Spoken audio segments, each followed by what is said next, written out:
Olá, estamos aqui em mais um ASP Talks. Sigo aqui eu, Leonardo Furtado, tentando substituir meu caro amigo Rogério Tucci, aqui, dono dessa cadeira.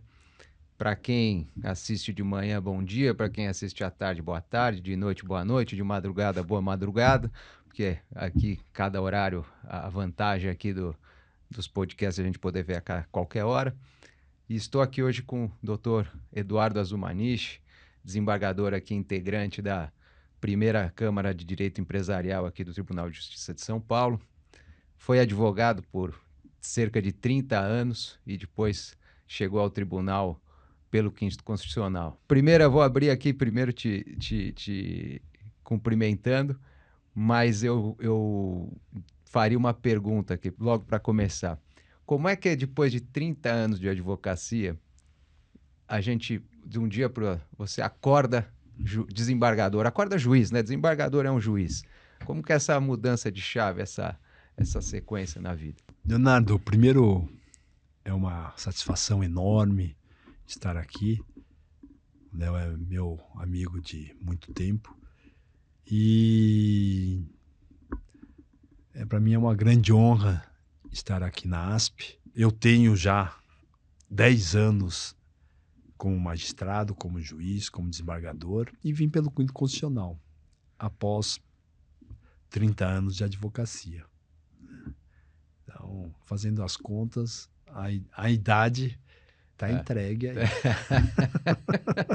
Não tem como fugir. Então,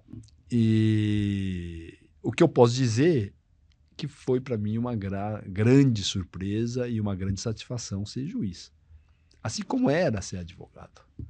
Então, encaro como uma oportunidade que a vida me deu de ter uma outra perspectiva, outras experiências, outros aprendizados. Então, entendo eu que está sendo uma experiência maravilhosa, né?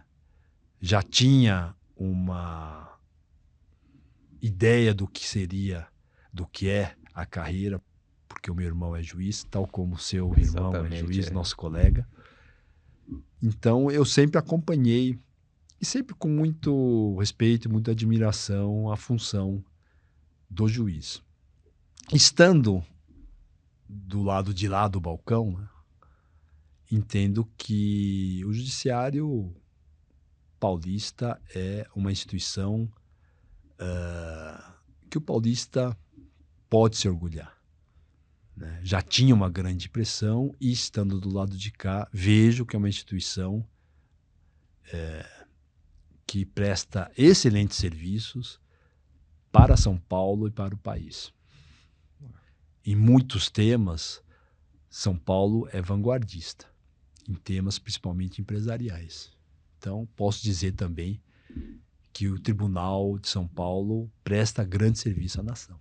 Sem dúvida.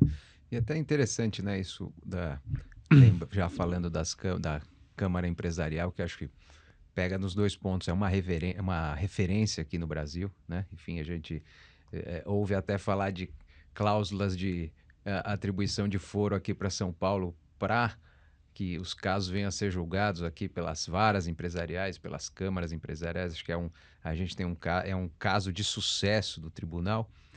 E são câmaras que hoje, inclusive na Câmara que você integra, que há muitos integrantes do Quinto, seja da advocacia quanto do Ministério Público, né? Como é que você, obviamente, atuou em câmaras, já na sua Câmara originária, que teria uma composição diferente, e essa com mais, obviamente, que é empresarial, mas com mais integrantes.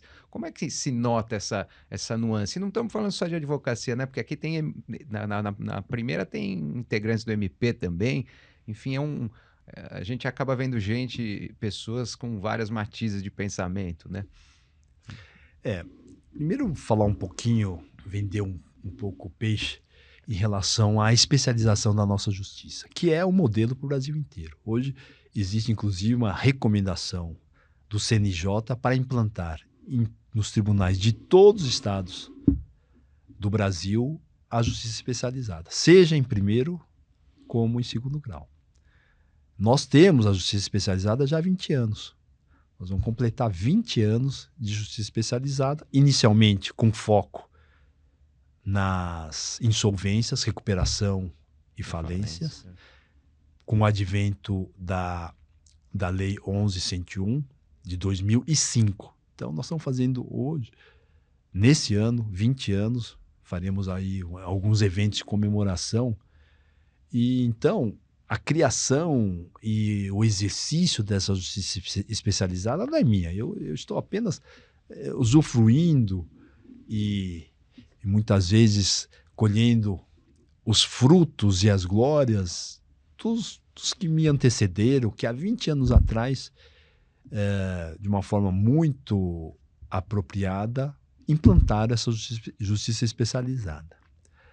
E dada também e na época existiam algumas razões para a justiça especializada, mas uma delas era, de fato, a vantagem da especialização. Não que o juiz especializado seja melhor que outros, mas o juiz especializado passa a tratar mais vezes das mesmas questões. Então ele passa a ser, teoricamente, e na prática isso demonstra, um melhor julgador, porque faz mais do mesmo. Mais horas de voo, né? Mais horas de voo. Então, o juiz que trata de insolvência 24 horas por dia em todos os casos, claro que vai ter muito mais habilidade, rapidez e precisão nos julgados do que um juiz de uma vara não especializada do interior que pega uma vez na vida um caso de insolvência. Então, a justiça especializada, ela tende a ser mais rápida, tratar os temas com melhor propriedade do que a justiça não especializada. Mas pelo simples fato de que faz mais vezes a mesma coisa. Então, com a criação, na época, 20 anos atrás, da lei de insolvência, que mudou bastante a questão da insolvência no país, surgiu aí o mote de criar uma especialização, com a implantação em primeiro grau das varas especializadas, inicialmente apenas em São Paulo, na capital, e também em segundo grau, uma Câmara especializada.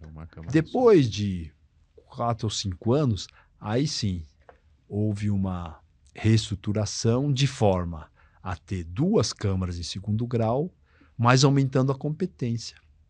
Aumentando a competência não só para questões de insolvência, mas para questões empresariais, tidas como empresariais, tais como direito societário, direito das companhias, franquias,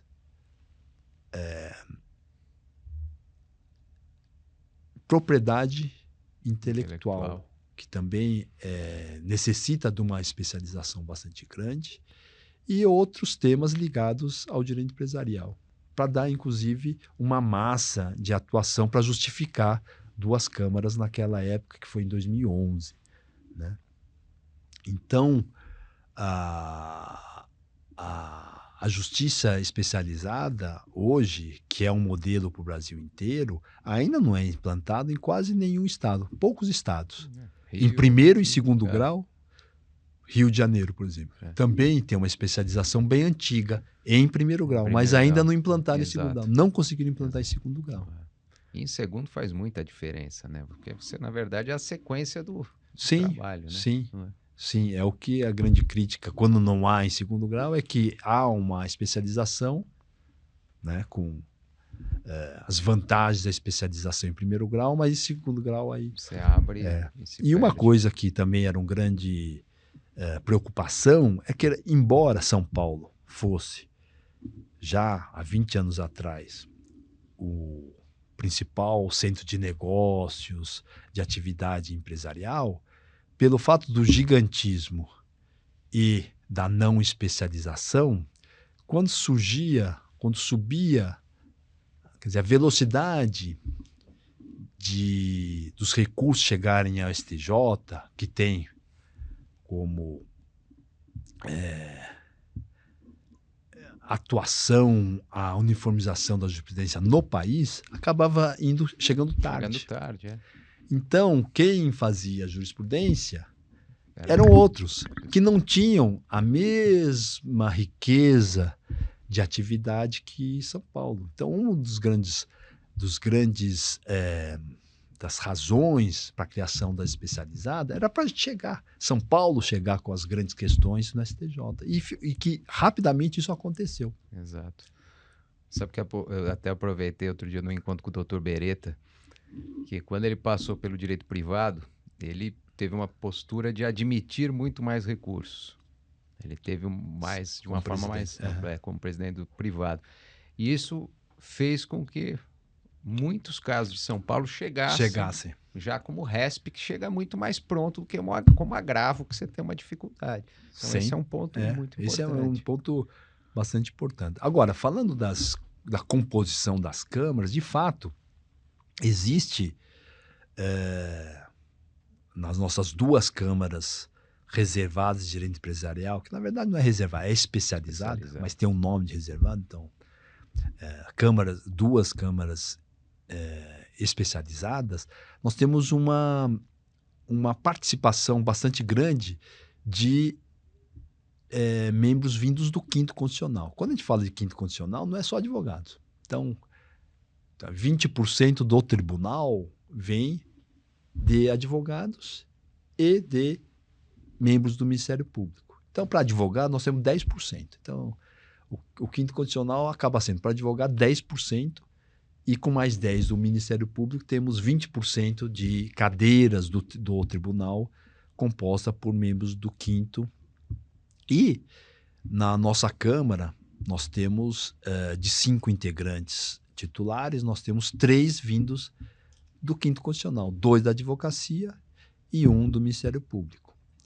E, na segunda Câmara, lá nós temos 1 membro de carreira, sendo que 3 ex-Ministério Público e um da advocacia. Então, a grande maioria do quinto constitucional nessas duas câmaras. Entendo eu que isso se deve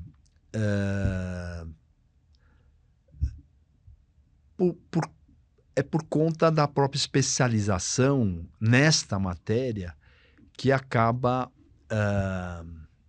requerendo uma experiência, uma habilidade que os membros de carreira acabam não tendo uma formação especializada, porque vem uma carreira típica, começa no interior, muitas vezes até com uma super generalidade, ou seja,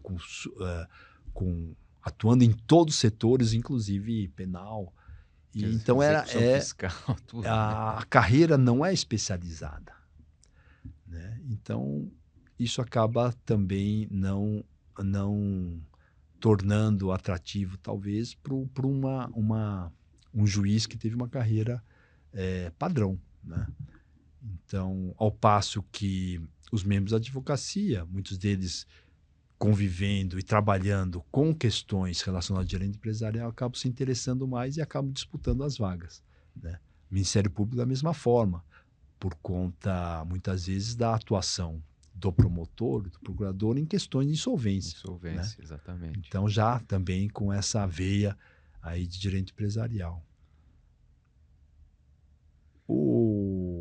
As questões empresariais, até entendo eu que diferem um pouco das questões cíveis de uma forma geral, porque muitas vezes tem uma questão de negócio envolvida. Exatamente. Uma questão em que é importante uma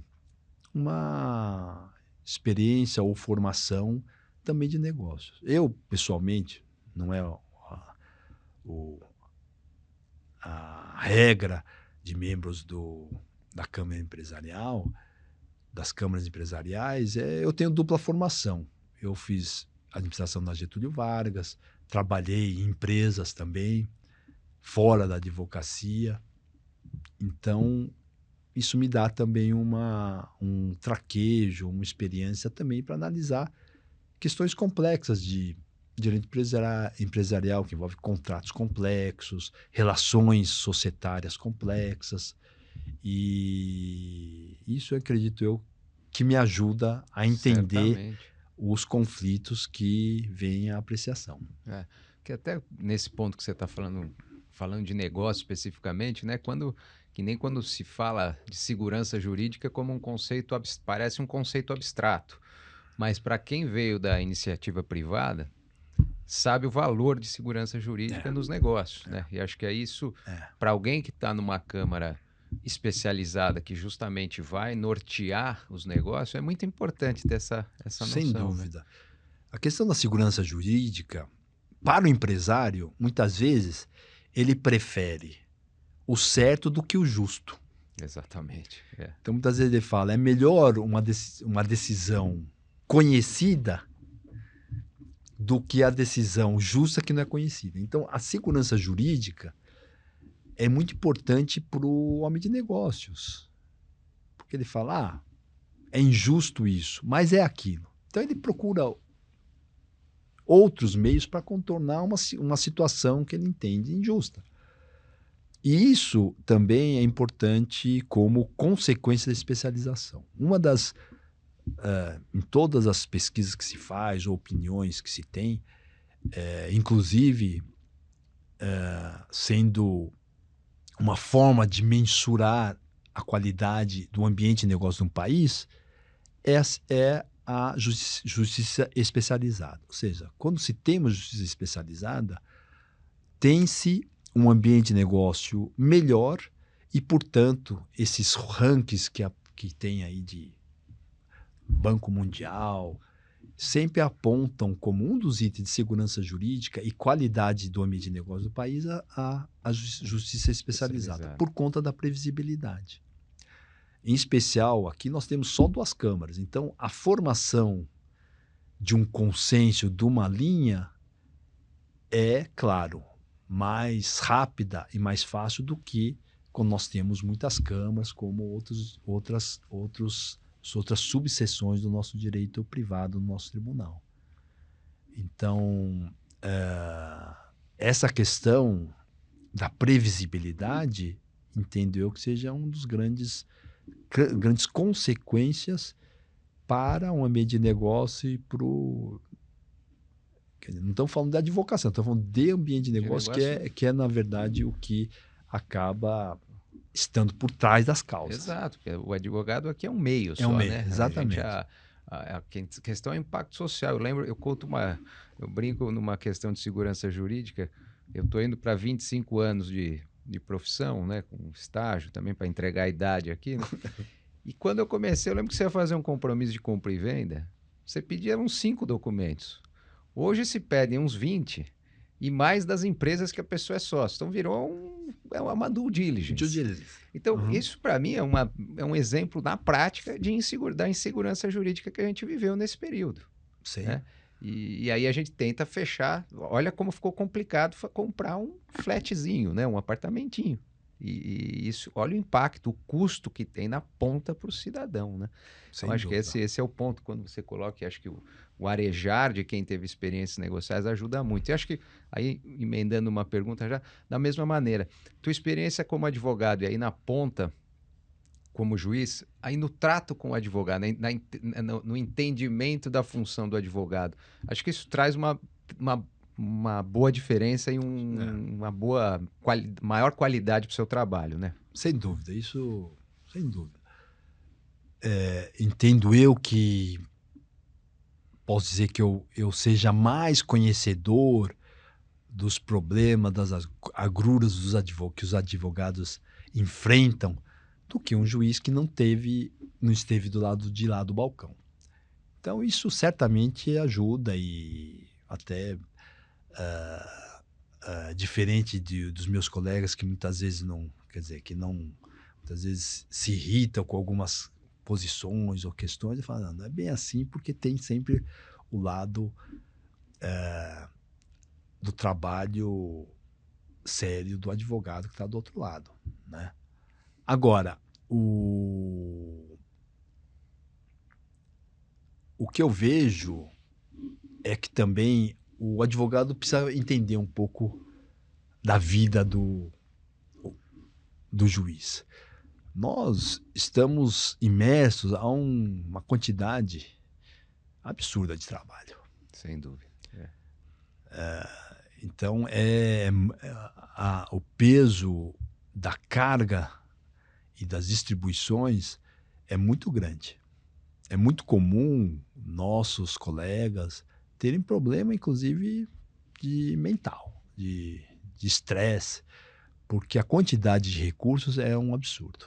É um absurdo. E eu digo de forma geral, não apenas nas câmaras empresariais, mas a carga de trabalho é muito grande. Então, também, o juiz que está ali para receber e para ouvir o advogado, ele, em geral, ele espera uma objetividade, espera que o tempo ali seja consumido o mínimo possível e trazendo informações e dados os maiores possíveis. Então, também o advogado precisa entender que do outro lado tem um juiz que não tem só aquela causa, mas tem várias causas aqui e de uma forma, muitas vezes, bem cruel, assim, do ponto de vista de demanda, de trabalho.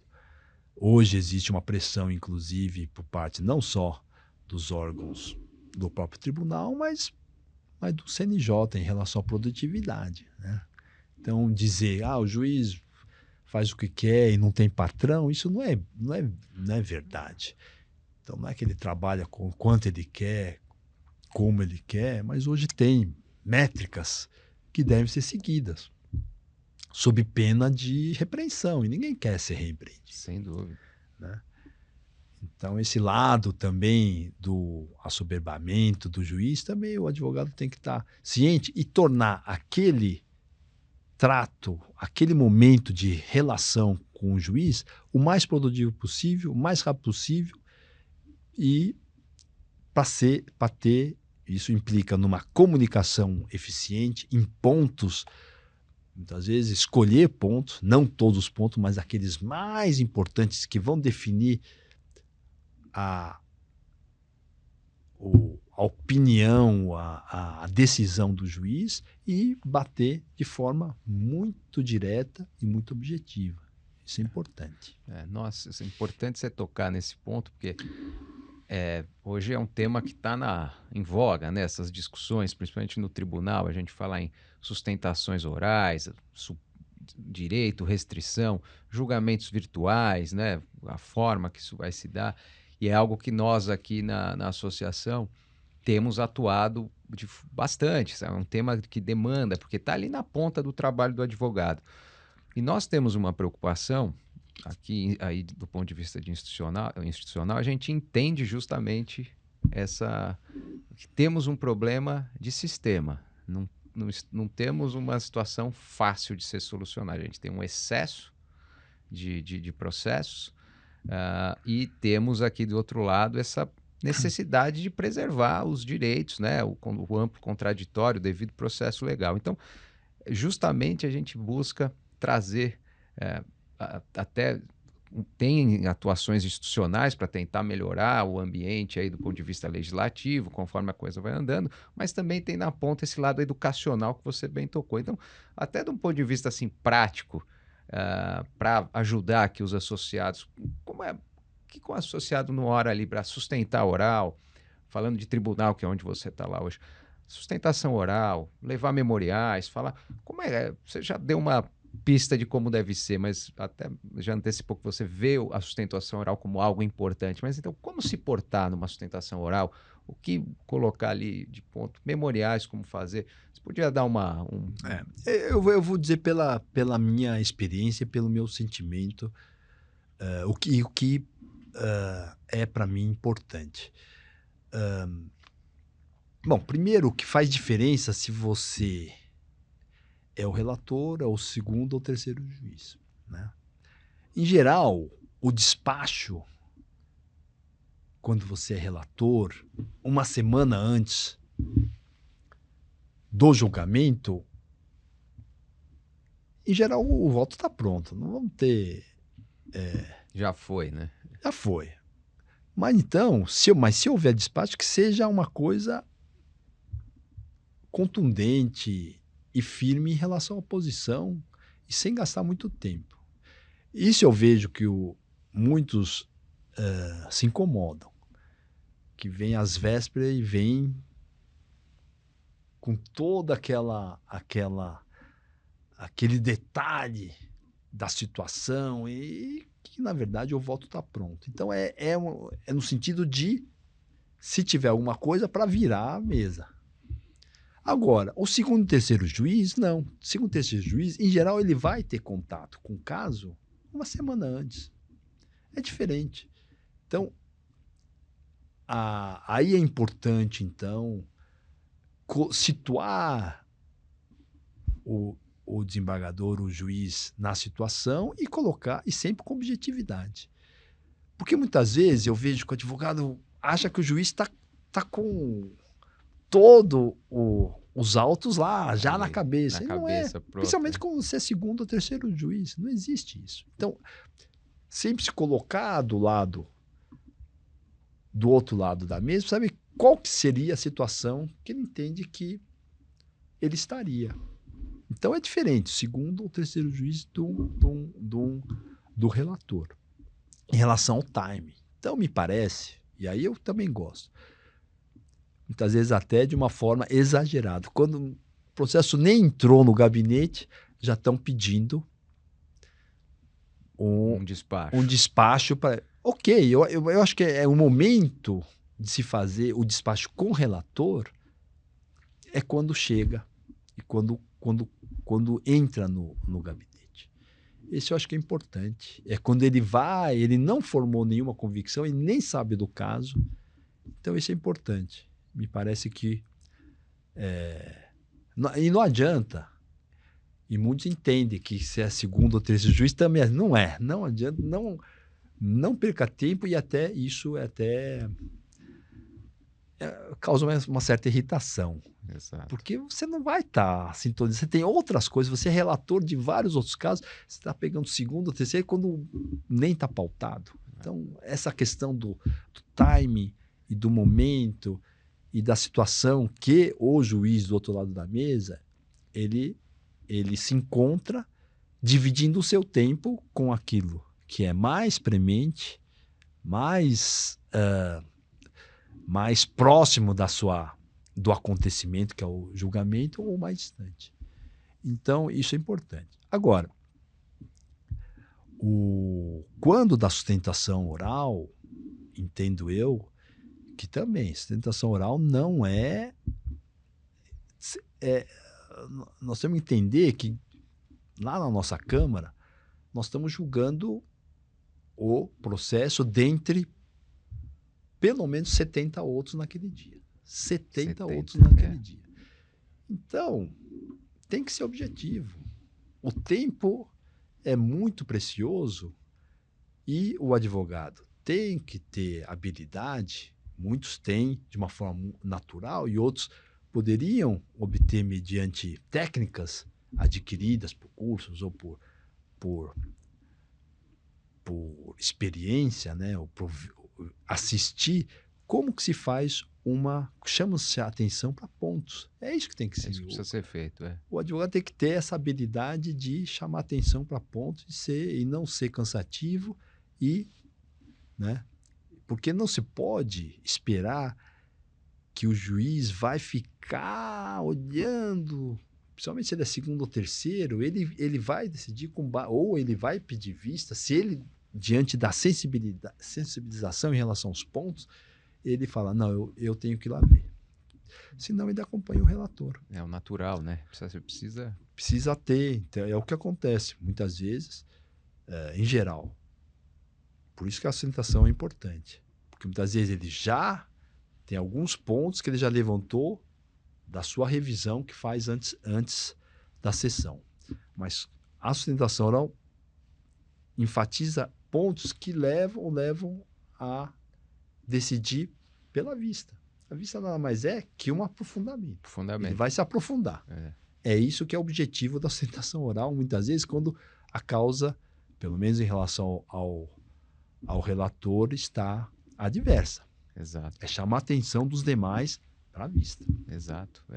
Eu lembro que tinha um desembargador, seu colega na primeira, que ele falava assim: traga-me o argumento bomba atômica. É isso Era aí. assim. É isso mesmo.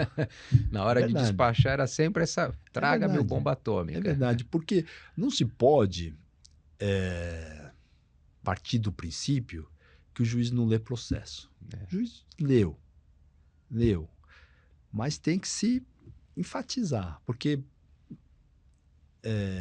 então ele conhece, mas talvez não conheça ao ponto de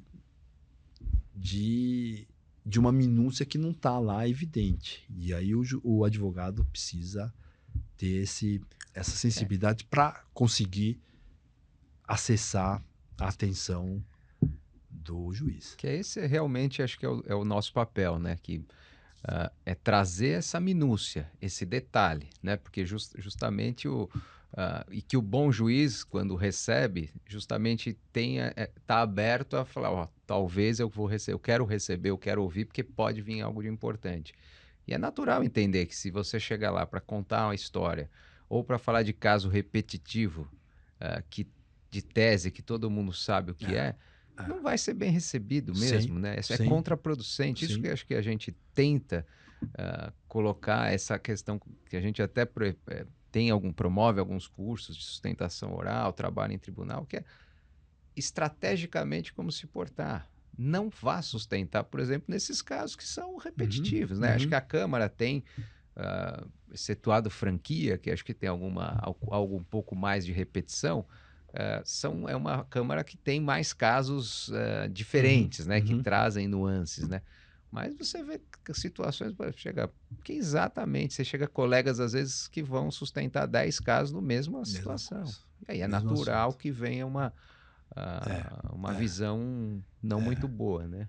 Porque o que o advogado precisa entender é que o juiz é um ser humano como outro qualquer. Ele dispersa a atenção, ele não vai se preocupar com uma coisa repetitiva. É como estar assistindo. Eu para dormir em cinema, sou o primeiro. Então, se não tiver uma atração especial, eu vou dormir no filme. E é isso que a gente tem que encarar o juiz, mas o que ele está. Se não despertar a atenção, ele vai dormir. É isso. Figurativamente. Como você falou, a gente, como advogado, tem que lembrar que o juiz é gente, né? É gente. É igual gente. Qualquer outro. Qualquer outro. Com uma diferença ainda, que o juiz, em geral, ele é fechado. Ele tem, até pela posição, ele se coloca restrições em relação a relacionamentos. Então, em geral, vive-se numa comunidade. Exato. Eu vejo lá, nós almoçamos entre juízes, depois à noite, o fim de semana, estão lá na Associação dos Magistrados. Exatamente. Então é uma comunidade fechada, porque se defende. Então, mas é gente da mesma forma. Exatamente. Até pegando o juiz é gente, um pouco do lado pessoal do impacto dessa carreira. O juiz tem essa figura, o juiz é um solitário, de certa maneira, né? Em geral carrega um peso de decidir, de fazer, né? Decidir. E, em geral, eu vejo que as pessoas se isolam. Né? O que também, voltando um pouquinho à questão do quinto e tal, quando se fala que o quinto condicional é uma forma de arejar, eu acho que é mesmo. É uma forma, porque quando você vive numa sociedade ou numa comunidade fechada, tende a ter uma uniformização de pensamento, de condutas, né? De visões. Quando vem alguém que está, ou pelo menos teve uma situação profissional ou pessoal fora dessa comunidade, vem trazer visões diferentes. E é importante, sempre visões diferentes. É uma coisa muito importante, porque senão nós estamos sempre julgando da mesma forma, de uma forma viciada, muitas vezes. O juiz também é muito conservador. O que é ser conservador? Como se decidiu? Vou decidir dessa forma. É conservador. Dá-se muita importância porque já se decidiu.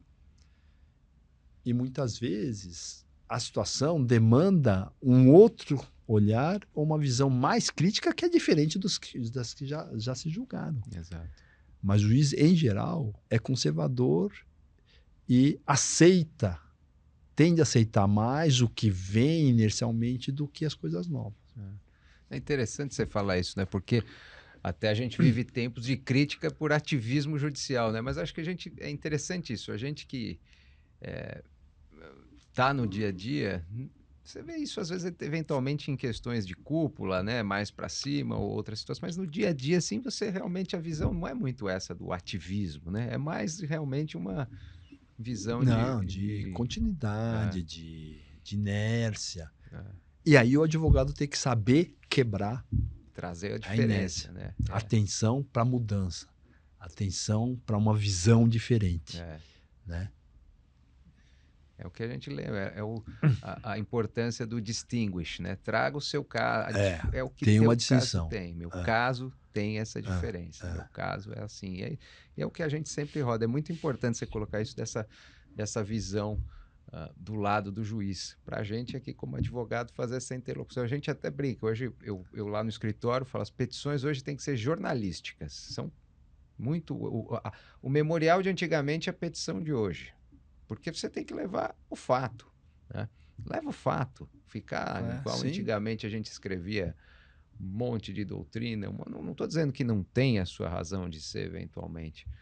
Mas vamos afora casos de grandes questões de tese que são raros no dia a dia. A maioria se resolve realmente na base fática e um pedido adequado, né? Sim. Não é você chamar atenção para o seu caso específico. Então, voltando um pouquinho à questão dos memoriais. O que eu tenho visto, memoriais excelentes, assim. Meus colegas às vezes criticam, falam, o pessoal acha que a gente não entende das coisas, tem que ficar fazendo gráfico, info. E eu acho ótimo. Facilita, eu acho. Né? Então, claro, tem as peças, mas no memorial, muitas vezes o memorial é um chart. É mais do que chart, porque hoje utiliza-se técnicas visuais fantásticas. E que vai direto ao ponto, enfatiza o ponto, coloca numa linha de tempo que para falar aquilo demandaria muitas páginas, mas o bater de olhos, e naquele momento é importante o bater olho e sensibilizar. Então, memorial desse tipo, eu acho que tem sido muito interessante, né? Usando as técnicas de infográfica. Que hoje que é igual na arbitragem, é muito utilizado, né? Tem pessoas com uma expertise enorme para fazer essa montagem. Que presta serviço para escritórios. Então, eu acho interessante. Então, o memorial é uma peça importante. Muitas vezes eu despacho antes do julgamento e pergunto, tem memorial? Porque me chamou a atenção, porque eu quero ver. E aí também muito importante a questão em que os memoriais tragam as referências das folhas dos autos. Para ir lá na veia.